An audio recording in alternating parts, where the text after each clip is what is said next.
Hi traders, this is Blake Morrow. You are listening to the Morning Edge webinar, so I want to welcome you all back. And sorry if I sounded a little fired up earlier. I'm a little fired up on a Thursday morning, man. I'll tell you. I don't. I was telling the guys and gals in the chat room, I'm channeling my inner Paulie. So Paulie, I'm channeling my inner Paul Franco right now, getting a little fired up.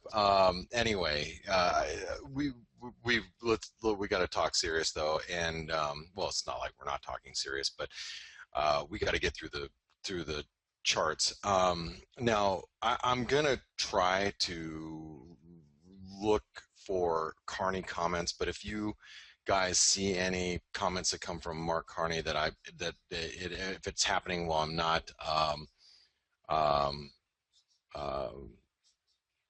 while I'm not looking, just please let me know. All right, so hey, and speaking of the Swissy, so Paul was saying earlier the Swiss confidence numbers were in the toilet, and so the dollar Swiss is rallying here, and this Daryl brought to my attention, and we'll go ahead and talk about it too. This trend line that comes in the Swissy, real big resistance is coming into play. It's around 99 cents, give or take, and 99 cents is the 786 retracement. That has been my target, as you all know. When we get there, I will lighten up positions, but I will tell you, unless Greece does something crazy, like I said, just falls apart at the seams, or something happens with the rest of the periphery where I know I shouldn't be holding Swiss franc shorts, I'm going to be holding Swiss franc shorts, and at least I'm going to try to for a while. The good thing about being a trader though is I can shift my attitude within about a millisecond. So that's the great news about being a trader is I'm nimble. It's not like I'm trying to, unlike an institution where I have to weed out positions and let them out slowly. My positions are small enough, just like any one of you, where we can get in and out of things rather quickly, so I can change my attitude pretty quick. But as far as right now goes, and as far as I can see, I still want to hold Swiss franc short, and I believe this is going to be a very big move. I believe that when you look at the dollar Swiss and the potential that it has here, I mean, we have the potential to get back to like 110 to 120 pretty easily. This is not like this to me is not an unachievable, unattainable expectation for the dollar over time. And I just want to reiterate one last thing before I start on with our analysis. I'm extremely bullish the dollar. Just because I'm short the euro a little bit, and I'm long the dollar Swiss. It's not like I'm aggressively long the dollar at this moment. Okay, it's not like I'm aggressively long the dollar and I'm just sitting here talking my book. Matter of fact, I'm not long very many dollars, aside from my dollar Swiss position, which is a full size position, which it has been for the last 100 and some odd pips. But that's not because I'm long dollars. Like I've told you the last couple of days, I'm short Swiss francs. I just happen to be long the dollar Swiss as a result. But I'm very bullish the dollar, and I'm extremely excited about buying more dollars. I'm extremely excited about the euro slipping below 105 and attacking parity at some point this year. Okay, I think I'm going to make a crap ton of money doing it. And I hope you're along for the ride and we both can do it together. But like I said, there has been a massive shift in expectations in the dollar and the view of the dollar for the last year, and the divergent central bank theory, or not theory, the theme in the market, which I've been trading on for the last 2 years, has come to fruition, and it continues to develop. It's not like it's changed. It's not like, it's not like we're here and everybody's like, oh, the Fed's not going to raise rates now.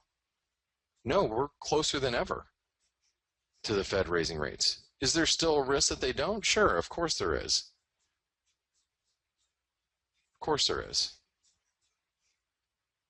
But I can I know what I'm more confident of than the Fed not raising rates. Do you know what I'm more confident of than the Fed not raising rates? Did I say that correctly? Okay, I'm very confident the Fed's going to raise rates. I don't think the Fed's not going to raise rates, but do you know what I'm more confident of? That the Fed, even if the Fed decides they don't want to raise rates, do you know what I'm more confident of? What do you guys think?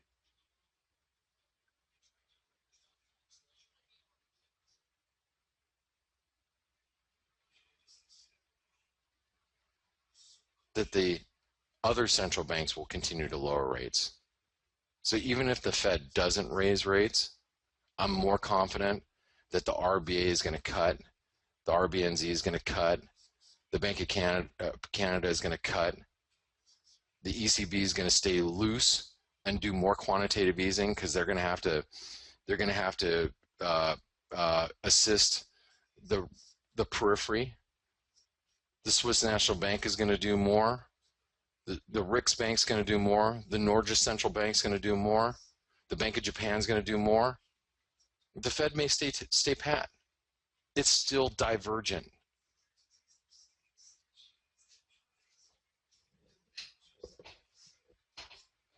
No, the ECB's not raising rates. I didn't say they're going to raise rates. I said they're going to do more. They're going to do more quantitative easing. That's what I meant to say. I'm sorry. They're going to do more quantitative easing.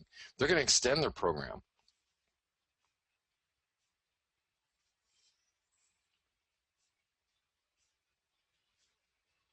So if that's your argument that the Fed may not raise rates, that doesn't justify not being bullish the dollar.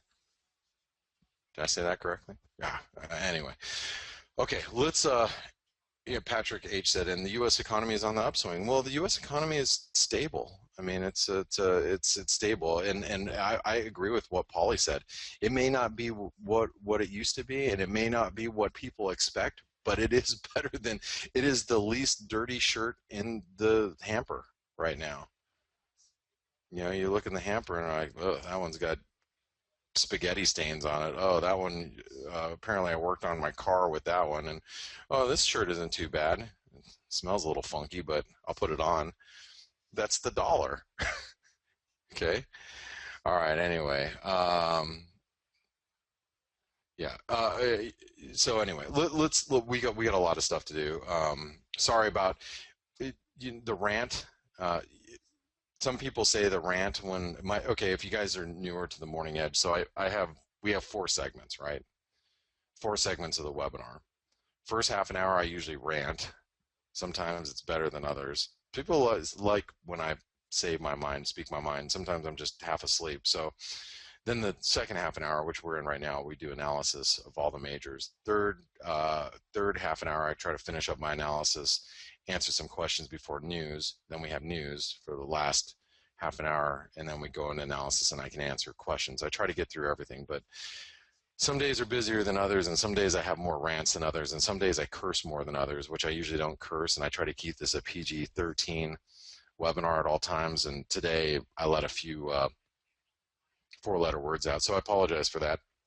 Got a little passionate this morning. All right, let's go to the euro dollar and let's talk about the euro. So I have a short on the euro, just so you all know. I'm short at 108.97. I've been short since yesterday, and it's a small position. It's nothing to write home about. I think what I mentioned to you guys yesterday, and I was pretty serious about it, is that I wanted to have a little bit of dollar long exposure going into non-farm payroll tomorrow. So I used last night the move in the euro to short the euro dollar. Now, what I should have done is I should have actually put out an order to sell the euro at 109.50, because if you read live market alerts, I'm so stupid for not even doing this, but I was just, kind of tired last night. You'll notice in the wrap here, let me just throw that in here.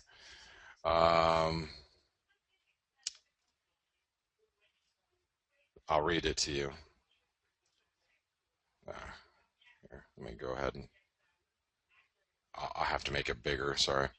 So in the wrap, so the euro dollar staged a pretty nice recovery after holding the 108.50 support again following a strong ISM, but overall the US dollar seems pretty range bound ahead of Friday's non-farm payroll. Resistance should be firm near the 105, 109.50 level overnight. We hit 109, uh, whoops, the high was 109.47, 109.43, and really came off of those highs. I should have put an order out to sell on the approach, and I didn't. And the pound should find some resistance in a 156.50 area, but following tomorrow's morning, a break above the 156.80 could release. And I talked about um, the pound in the tomorrow's a big day for the pound, and one thing that I want to mention to you guys is that I really um, uh, I thought the risk for the cable is to the downside. I said it in this morning's opening alert and yesterday afternoon that the risks are, the risks were slanted towards, market expectations have been very high for the Bank of England to really change their rhetoric, and that's why the cable has been outperforming on so many crosses. I really felt that the risk was to the downside today. Now, coming out with only one dissenter, that is big news, and that's what has pushed the pound down. Now, Carney's going to have to try to repair some of that, and we'll see if he can. But as far as right now goes, the cable looks to be sell on rally. So if we can get that, we will. All right, so we have 108.50, which is holding a support. And if you go look at, let's go to the daily chart so you can see it. Okay, so here's our tight range, right, that we've been monitoring. Let's pull that out a little bit. Nick, she's funny. Okay, so 108.50, that's pretty big support, and it's going to be big support today. If for some reason we should break that, we might slump towards 108 before tomorrow, but I doubt we're going to get down there. But 108.50 is really key support for today. Obviously, resistance 1.0950. It's also a pretty key resistance. You notice how we're smack dab in the middle? Don't expect that to change, okay? Range environment. Now the cable's in some trouble right now, and I didn't think we were going to, I closed my pound Aussie short and my pound New Zealand short, and basically for break even. Made money on the pound, and they were small. They were small, just so just so everybody's clear. I was short pound New Zealand, pound Aussie going into today's news, and I ended up making like 70 pips in the pound Aussie, and I lost like 65 pips in the pound New Zealand, and I just got out of them when we were right here because I thought this channel support was going to hold. Now the risk is the cable is at that 154.50, really key support here. We're coming into it. That should not break, because if that breaks, the cable's going to have probably some bigger issues. Okay, here is the here's the pound, and this is a 4-hour chart, so you can see this trend line's really coming in play. And if you want to get long the cable down here at like 154, like if we pop through 154.50 and maybe 154.20, and that's the number I'm going to write down today. I know support seems like it's well, I'll just do this, 154.20, 54.50.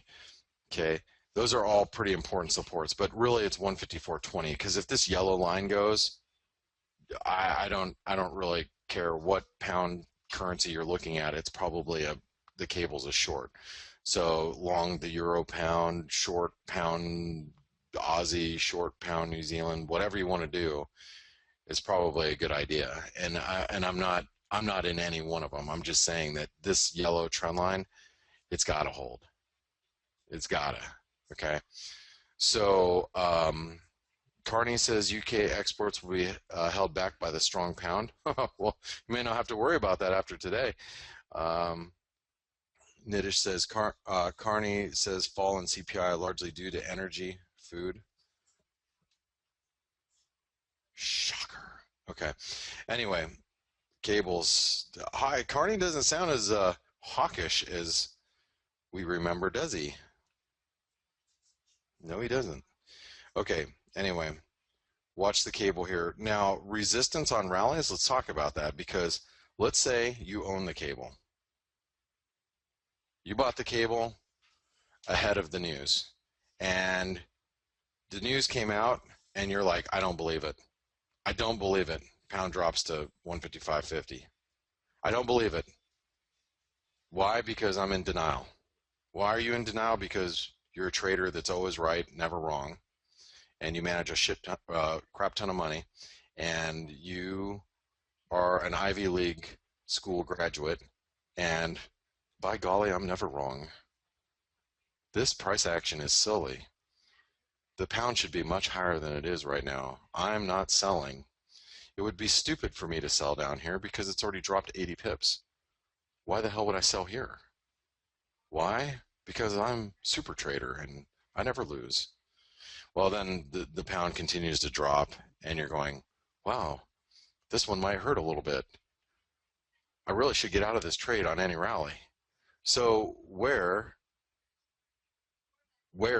would you be looking to exit? That's the question I want to ask. If you're that trader, if you're like that dude or that chick that says, I'm never wrong and I'm not getting out of the cable, and don't worry, Carney's going to save me, and obviously he's not right now. Um, so where would I try to exit? Well, at this point, I would probably be looking to sell any rally back to 155, maybe 155.50. Okay, let's assume that we hold this support, which that's obviously very big support. Um, let's go back to the 4-hour chart. Let's just assume we hold this support down here. Okay, so any rally now back to 155. Well, that's 155.30. Do you think we'll make it all the way back up there? I think if we make it all the way back up there, I think I'd be a seller, right? Because I never lose. Wait a second, I'm losing. Wait a second, maybe I should get out. Wait a second, right? We're still in a range, don't forget that.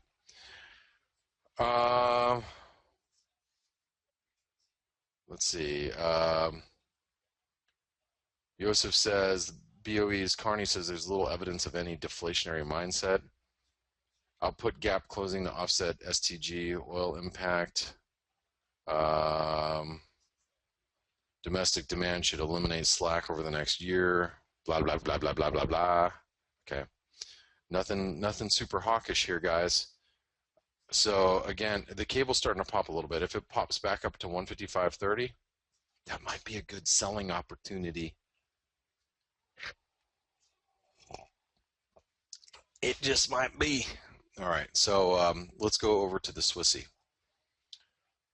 All right, so the Swissy, let me put this back down here. I was looking at that for some other reason yesterday. So the Swissy, really, really strong, but I'm going to start being very careful as we accelerate, okay? Because as we accelerate higher, okay, the risk is we slam back down towards support at any time. And so, as we approach this 99-cent level, that is really key resistance. It's a 786 retracement. We're going to have channel highs right up there. 98.90, key resistance. Don't forget the weekly trend line that we were looking at earlier too. All right.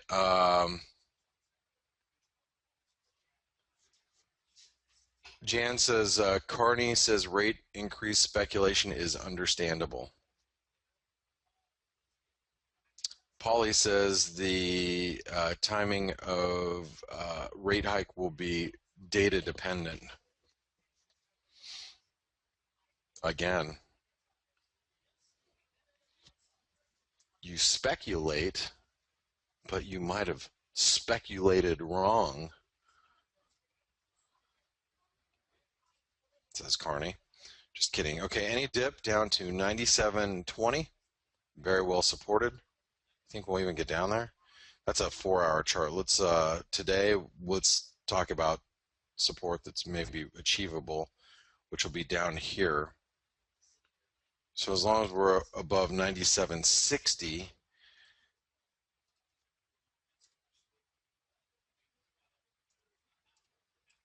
we have to remain bullish. Okay. Let's go over to the dollar yen. Paulie says near-term outlook for inflation muted. Not surprising if have another month or two of negative inflation. Again, thanks, Paulie. That is very unhawkish. Ooh, people were expecting a lot different from the Bank of England today. That was the risk. Okay, so look at this dollar yen.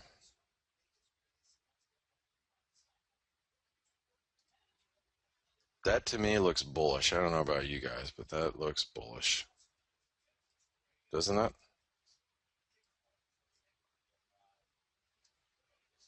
I mean, that's a pennant formation. So we should break 125 today. If we break 125, next resistance is 125, 80, right? 85? We're not going up there today, but 125, 85. I mean, let's go see if there's any other. Okay, let's 127% extension. That's stopping us right now. 786, we just blew past. So let's go from this high to low. 161% extension comes in at 125.24. Okay, so actually there's going to be resistance coming through here. 125. Let's just call it 125.30. This is not achievable today, I don't think. Not the day before non-farm. So 125. What did I say? Let's say 125.30. We're still in a range, but man, we're getting close to turning bullish here on this this yen. Support. It's right here, 124.70. Excuse me. As long as we stay above there. Yeah, 124.70. I wouldn't worry about it if you're on the long side of the dollar yen. Jobs data may show congestion effects. What is congestion effects? You know, when I ate ice cream the other night, I had congestion effects too.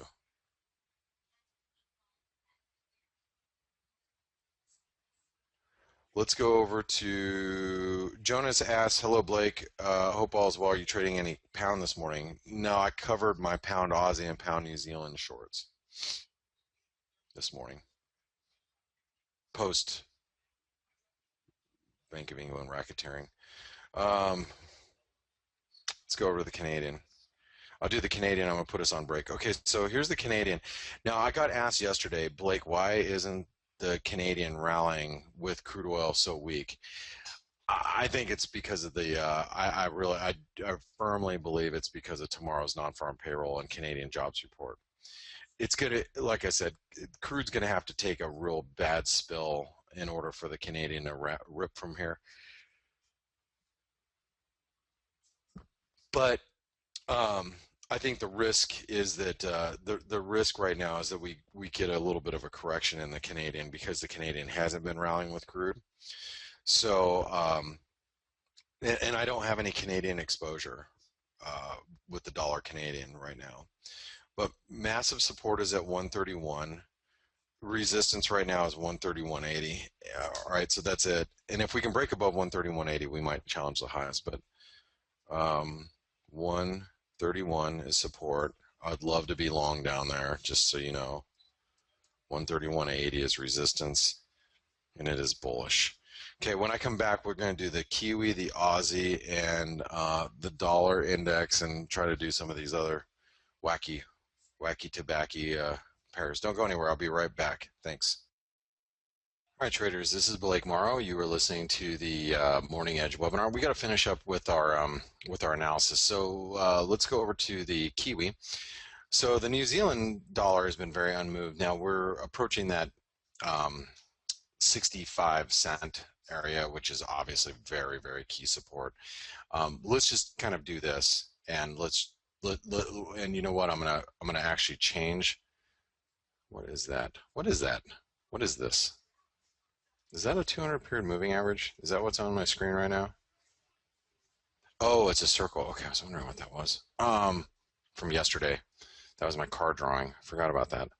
Let me get rid of it. Move that. Okay. So so it was the car wheels. That's correct, Joseph. So there's, here I'm gonna go back to here. Double top. Let's call that the neckline. Target stopped 618, just below. Pretty key support around 64 cents. We're wedging right into support. Okay, so I'm going to actually change this color to yellow. That's a yellow line. And then this one, I'm going to make yellow as well. And as long as we're in between these yellow lines, we're probably going to be somewhat bearish. But we really have to take out the upper trend line here or the lower trend line to get any movement. And you can see all we're doing is consolidating. Now this would be also known as a bearish wedge. So that's also important to note that while we're here, it's wedging lower. Consistent lows, lower highs equals bearish wedge. So while we're below 65.50 and while we're, I guess we'll knock that. We'll call that 64.90. It's still bearish, but those are levels. So 6.4, and we're probably not going to break them today. I doubt it. 0.6550, and that is bearish. Okay. Aussie. So Australian jobs numbers last night, blowout numbers, 30-some thousand jobs. I forget what the number was, 36, 34,000. Unemployment rate unfortunately went up to 6.3%. Market was looking for 6.1%. What did they create last night? Hold on, let me check. Get the exact number for you. Last night, the RBA, Australia created 38.5 thousand jobs. So big number, but unemployment rate jumped to 0.2%. So yeah, that didn't help the Aussie at all, unfortunately. A lot of people were looking for the Aussie to rally. I was too, and nothing, unfortunately. So with that being said, Aussie's now under a little bit of pressure, and Aussie probably has a little bit of support coming up around 73. Okay, resistance at 74. And we are obviously still bearish, but 0.73, 74 cents is major resistance. Remember, this is a descending trend line, and earlier this week we were at 74.30. Yesterday was 74.10. Today it's at 74. I mean, it's a descending trend line for you. It's probably decreasing about 10 pips a day, so 10, 12 pips a day. So that's key resistance, and support will probably come into play around 73 cents today. So, okay. Dollar index. So I don't need to rant anymore unless you guys, you guys caught the earlier rant, hopefully, because I can't repeat everything that I said earlier. 98.20, 97.20, still a range, right? 97.20, 98.20, oops, range, bearish. Let's check the peso really quick in the Nordic currencies. Here is the peso. Oh man, that thing climbed all the way back. Okay, so I'm going to tell you, After that weekly candle, after that weekly candle that you see there, I personally, now there's still a day and 2 days left in the week. I would not have expected that. False breakout, shooting star, not a gravestone doji, just a shooting star. I would have expected a down move this week. Now, like I said, the week isn't over, and we could very easily have we could create 150,000 jobs tomorrow, and the dollar just, fall out of bed. Could happen. And maybe the peso ends up the week, with a long wick and another red candle. Could happen. But the peso right now has been overcome by dollar strength, obviously, through the rest of the market. So, and that's a rarity when you see that type of candle without any follow through. But it is the peso, and the peso is not a major currency, so it's affected by what's happening with the rest of the market. It was really the only dollar currency that was showing us that type of bearish price action last week. So the peso is up against resistance, but man, I don't know. I don't know if I would fade it with the dollar looking as strong as it is right now.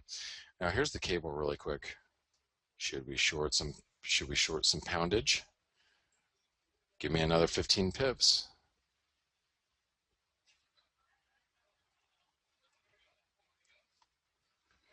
Bank of England's broadband forecasts have implied slowing rate of employment growth for a while. That's from Paul Franco. Thanks. And the pound's bid up on that. Okay, hold on. Stand by.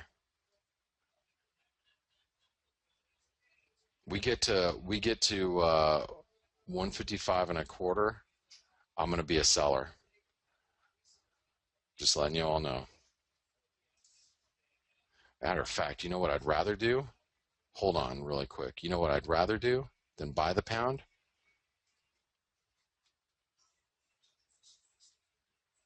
I am going to buy the euro pound right now. Oh no, don't go up. Don't go up. Okay, I bought a little bit at 24.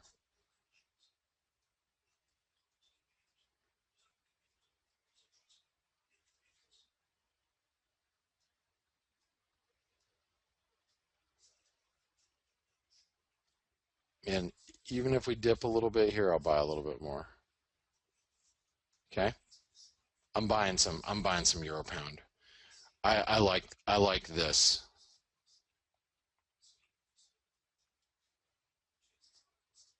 I like this descending wedge action. I think the cable's overbought, obviously. So I'm gonna play the euro pound. I just bought some at 24. I'll buy a little bit more if we dip maybe a little further. Hold on. Because I may not have drawn the flag perfectly here.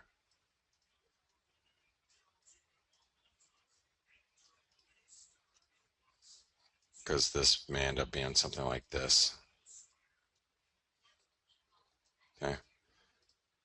So I'll buy a little bit more if it dips to 15. Keeping an eye on it. Okay.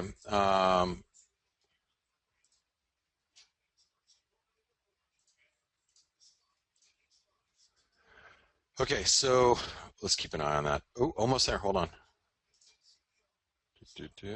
Buy a little bit more. I bought just a hair bit more. My cost average is 70.22 right now.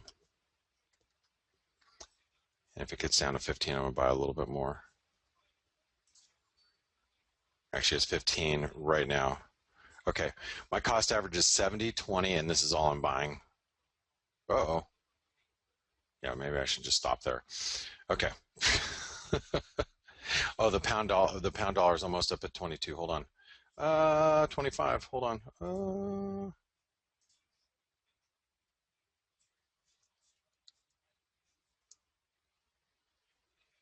Come on, cable. I'm putting in an order up to sell at 25. Oh, did we just not We hit a high of 24 and I missed it. Ah, ah, ah, I missed it. I was fiddle faddling around. Damn it. All right.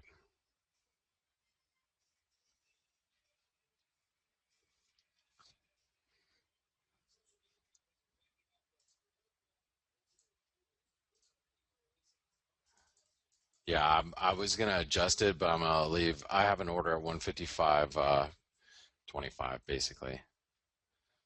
So see if it gets hit. Okay, back to where was I? I was just on something. Oh, let's go over to the Swedish krona and the Norwegian krona really fast. So here's the Norwegian. Oh, look at the Norwegian krona. You know, unlike the Canadian, this Norwegian krona says, I'm not waiting because I don't have a jobs report. This Norwegian krona looks really weak. The US dollar Norwegian krona looks very strong. Um, Here's the US dollar Swedish krona. It's a breakout. That looks extremely vicious for those people that can trade that one. Um, we're gonna have to mark. We'll have to mark those up tomorrow. I don't think we need to mark them up today. So here is your bias chart, and let me go ahead and take some questions from you. Um, let's see here.